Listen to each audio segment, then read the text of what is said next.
What's up, guys? Alright, so I got a little AM going on here. I'm on the xiegu g90. I know you can't see the screen from here, but I got a project going on. So, I'm building like a Dropbox type thing.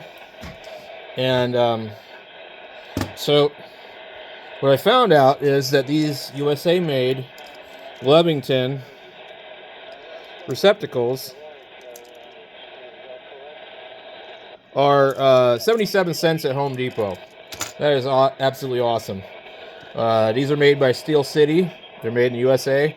About $2.88. And then the top here is also made by Steel City, and they're about $3.55. And I'm going to just show you guys really quick how to build one of these. These are great because you can take one of these, punch out one of the things, put one of those locking collar things in here, and put an electric cord in here, or you can, put it anywhere you want, and it's just safer than a power strip.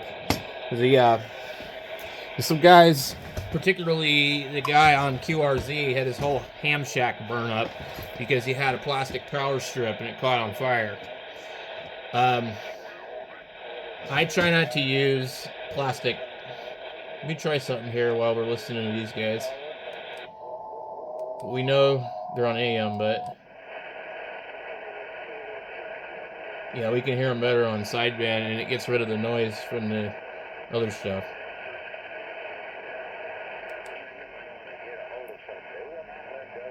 So this is AM, but I'm listening on sideband.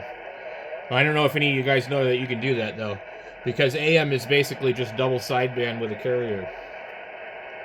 So you can listen to AM on sideband, you just can't listen to sideband on AM very well. Notice my little meter in the background? So we're just sitting here receiving, we're drawing about half an amp, or 8 watts. Anyway, so these are real specific as far as how you put them together. And you need to grab yourself a decent pair of pliers, and you're going to go right here. There's a little notch here. You need to break these off. Just fold it back and forth a couple times. And get those ready. Okay. The next, these are actually for to go up here to attach that. Okay. You break them off and they're threaded, okay, and they hold in your receptacle over there. So when you're done, it'll look like this. And you undo those screws and you put this in there. And basically got a fireproof box, okay? If something goes wrong and these prongs get widened out and they generate heat and they catch on fire and melt, they're going to be contained in the box, and your chances of catching your shack on fire are a lot better of not having a catastrophe. So, take these and just go like this a few times. It'll come right off. Just go like that. You don't even need pliers.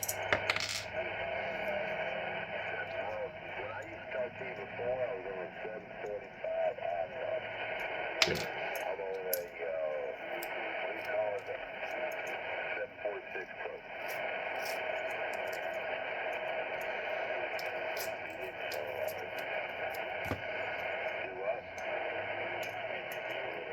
Now this AMI net, they usually have some guys out of Texas that like to be ornery and interfere with it on purpose. And their whole existence is to sit there and hold a QSO in sideband in the one part of the band where people do AM. And it's not a matter of who was there first or whatever, they're just pissed off. I don't know who was there first, I don't know who started it or how it ended up being. Okay, so now you can take your pliers like this. If you don't want to sit here and fiddle with these, rip them off. They really don't like to come off. Because you gotta get your screws out of there. Wow, that's a big carrier. You hear how he just quieted the whole band down? So you take your thing here and Just make sure you put your outlets up and down the same direction. Doesn't matter on this thing. Start your center one first.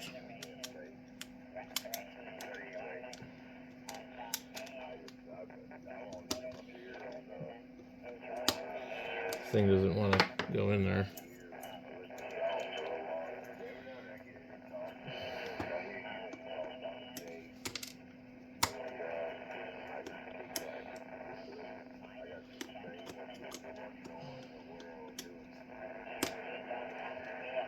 You can hear the two conversations at the same time on the radio.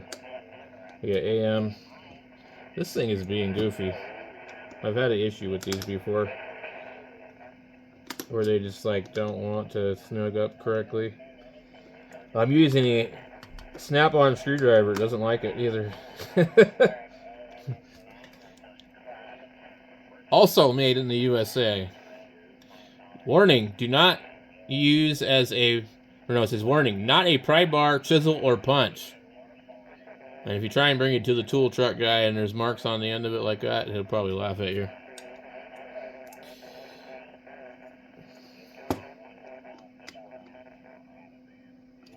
Alright, so then you take these, run them through here. These will only fit in here one direction. You see? And once you get all that in there and get this all done, then you got to wire everything up, okay? So it doesn't really take that long, and this was $15 worth of stuff, okay? You can't even buy a power strip for 15 bucks. And every single piece here is made in the USA. So that says something right there. So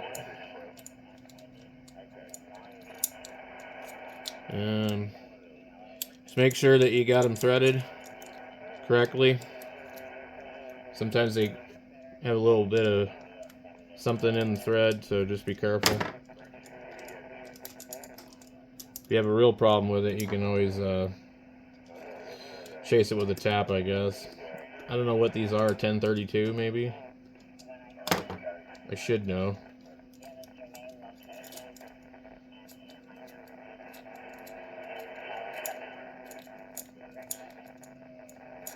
So, anyway, I would advise to use a 12 or 14 gauge cord feeding these. You probably could get away with the computer cord. You just grab a power strip and just, you know, one that's worn out, you know, where the outlets are all funky, and just cut the cord off of it and knock out one of these. And then there's a little adapter. There's a couple of different kinds. There's the typical kind that you would see clamped around Romex, and you might want to put some extra insulation. There might be some better things to use. I don't know. I haven't really looked into it, but you could easily wire one of these up and then just mount it on the wall in your shack, you know. Give yourself an extra outlet. And peace of mind of knowing it's not in a plastic power strip. Well, anyway, so we're going to get after it and do that and listen to the radio for a little bit. And let me know if you guys have made anything like this. And what I'd really like is to have one of these that's like 2 of them, you know. So I could have 4 outlets, you know. A big long box, you know.